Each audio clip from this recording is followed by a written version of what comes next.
beings from Inner Earth. As we draw closer to the year 2000, the people of the earth will witness the reemergence of those beings who dwell from within the inner earth and the hollow earth. These are the beings who helped you in your transition after the destruction of Atlantis. Some of them are human. The ones who choose not to return to the surface world after the destruction of Atlantis. These beings have evolved far beyond your present ability to understand science and technology. For the most part, they rely on the abilities of the mind rather than the external technology and devices, as you have chosen in your reality. They have chosen a parallel path, but they are connected to you in consciousness. Many of the ships you will witness in the heavens are not the ones created in Nevada and New Mexico, with the assistance of the Greys, nor are they, for the most part, interdimensional craft. The majority are the ships of those who inhabit the inner earth.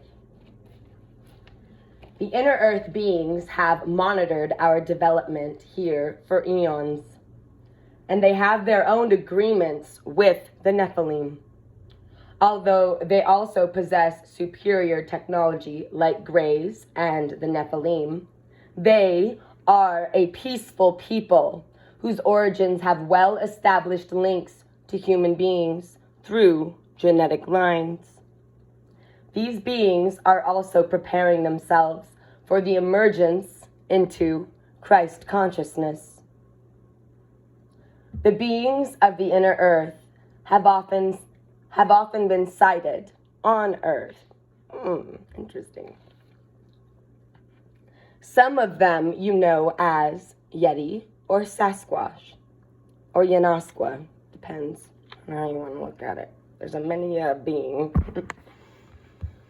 These are the beings who appear at Mount Shasta, who come and go through the windows in some of the vortex areas and the southwestern and northwestern United States, like where I live. That's what I'm sure. They interact and communicate with the Trans-Himalayan Brotherhood, the Ascended Masters, and with beings beyond the stars. Unlike those of you on the surface, they have not fallen prey to the artificial reality in the biosphere. By your current definitions, they would be considered immortals. There have been countless experiences with these beings reported throughout England, Ireland, Siberia, and South America. While their existence is accepted only with mild interest in these countries, they are at least not the subject of sensational tabloid attention as seen in the U.S. Much evidence is purposefully being withheld from the American public by the American media. For example, in 1994, over 1 million people witnessed UFOs over Mexico City. Millions! Also during that year, many government officials and tourists visiting ancient sites in South America simply vanished. There were 2 major volcanic eruptions that year, so large that they threw pumice stones the size of small boats into the waters off Mexico. Almost no news regarding these occurrences reached the American public. Why? Great question. The people of the inner earth have remained an enigma throughout most of our history. The reality is, they simply chose not to participate in the destructive consciousness of the surface people. On the other hand, the people of the hollow earth, a land also known as the land of smoky sun, are a very ancient race of beings who have inhabited this earth from its inception. Interdimensional by nature, they possess tremendous powers of the mind Their form is not like yours at all. These are fifth-level beings who have no desire to experience the limited reality of those who chose to emerge on the surface world. Our government in America is aware of their existence, and have been for some time. It was, indeed, the government that sponsored Admiral Byrd's exploration of the North Pole, where he was taken into their world. His private journals speak of his encounters, and that material is available from several sources. Why, you ask, have we not heard about the beings through the media? Why have they not made contact with our race as a whole, if they are truly so advanced? It must be noted here that since the original release of this work by the author, The Disclosure Project, headed by Stephen Greer, as well as Peace and Space Movement, have gathered considerable international recognition, as have crop circle phenomenons. Google that. It's very interesting. Consider this. With all the prejudices between the peoples of your world based on different cultural and spiritual views, why would advanced beings who do not choose to control you expose themselves to such a savage race of destructive beings? Great question. We are not ready to hear them, let alone accept or appreciate their existence here. Remember that it has been less than 100 years since the chief mode of transportation for humanity was the horse. Remember where horsepower came from? Yeah.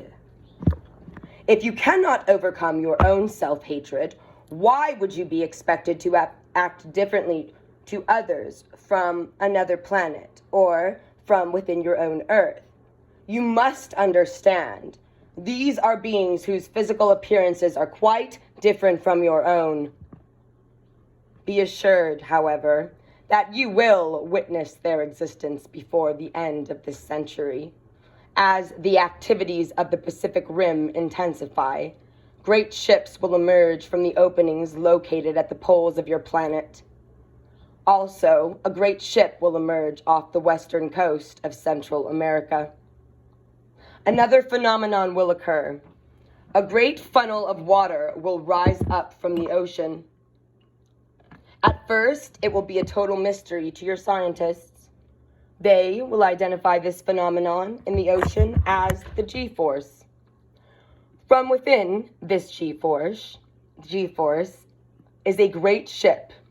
It will emerge. This ship is a mothership. It will host thousands of beings from the inner Earth. They will make a statement to your surface.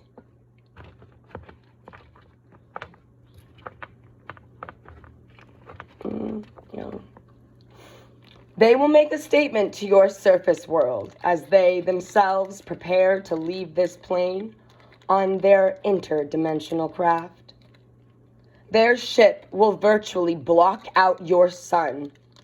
It will be witnessed by millions, and their message will be projected to the entire population of the surface world. Accompanying its presence, there will be heard throughout your world a great hum, almost like an ohm. The frequency and methods by which their ships are powered are beyond your present understanding.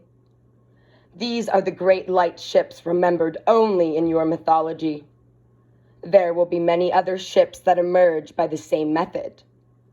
The region in which this will occur was once your homeland, the land of Mu, M-U, or Lemuria. Within the next few years, racial, socio-political tensions in the United States will escalate. Initially, this will be a socio-political war resulting in great strife in the streets of America. Are we not there yet? I think we are. Ultimately, the revolution will swell and be fired by insurgents from the populations of old Persian empires, sworn enemies to all form of Christianity and the ancient ways of the goddess as well. Well, they better watch out. These trained insurgents will take advantage of our unawareness of terrorist tactics and instigate violent displays of resistance. Conflicts will be agitated by those who would establish a one-world government. In many instances, these violent displays of violence and terror reigning in the streets will be staged so as to cause the appeal by local government officials and the populace to bring back a sense of moral decency and social stability. I just have to gargle at that. Fucking hilarious. The inner cities will be unapproachable. The degree of human degeneration will produce a state of complete collapse in urban areas. Thousands will die in their canyons of death, just as the elders of the Hopi foretold 12,000 years ago. We gotta get it right, y'all. Oh.